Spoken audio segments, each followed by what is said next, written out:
And an orator said, "Speak to us of freedom." And he answered, "At the gates and by your fireside I have seen you prostrate yourself and worship your own freedom, even as slaves humble themselves before a tyrant and praise him, though he slays them.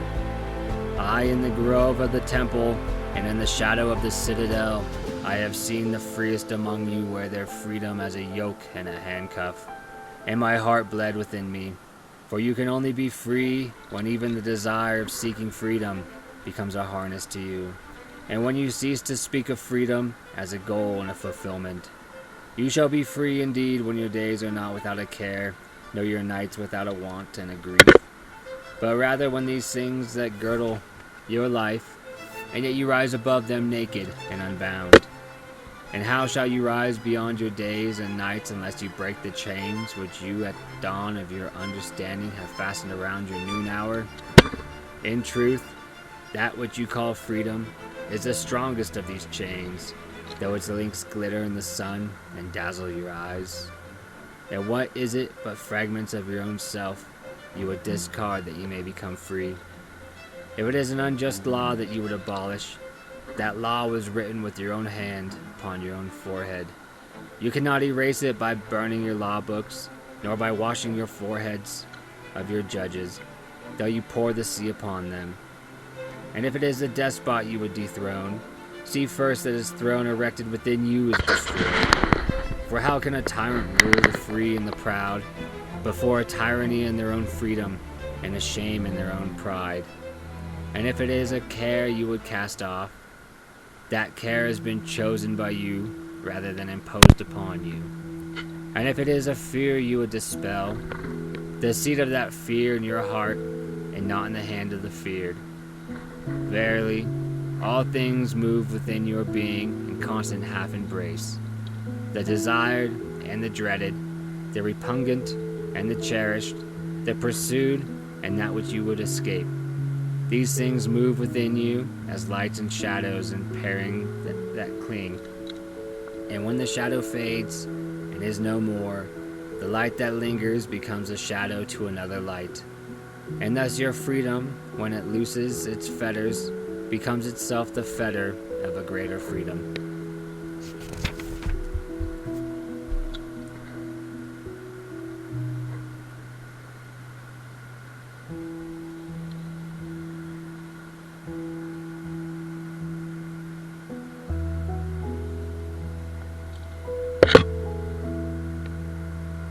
And a woman spoke, saying, "Tell us of pain." And he said, "Your pain is the breaking of the shell that encloses your understanding. Even as the stone of the fruit must break, that its heart may stand in the sun, so must you know pain. And could you keep your heart in wonder at the daily miracles of your life, your pain would not seem less wondrous than your joy. And you would accept the seasons of your heart, even as you've always accepted the seasons that pass over your fields. And you would watch with serenity through the winters of your own grief. Much of your pain is self-chosen. It is the bitter potion by which the physician within you heals your sick self. Therefore, trust the physician and drink his remedy in silence and tranquility. For his hand, though heavy and hard, is guided by the tender hand of the unseen. And the cup he brings, though it burns your lips, has been fashioned of the clay which the potter has moistened with his own sacred tears."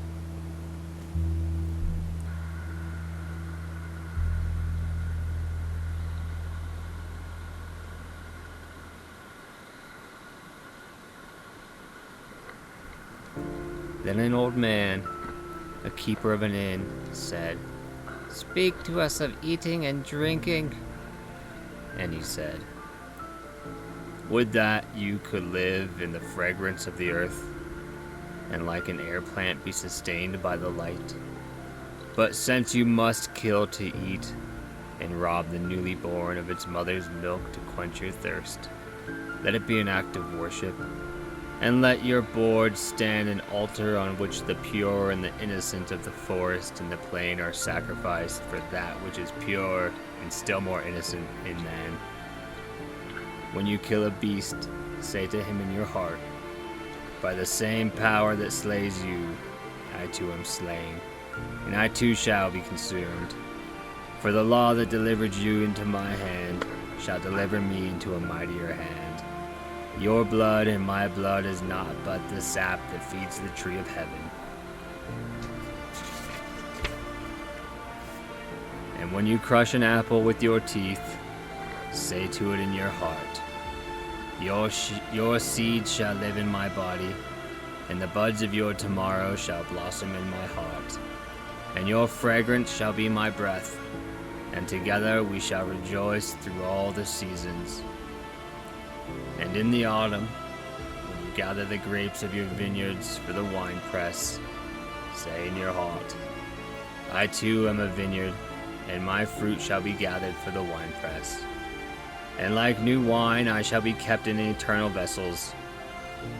And in winter, when you draw the wine, let there be in your heart a song for each cup.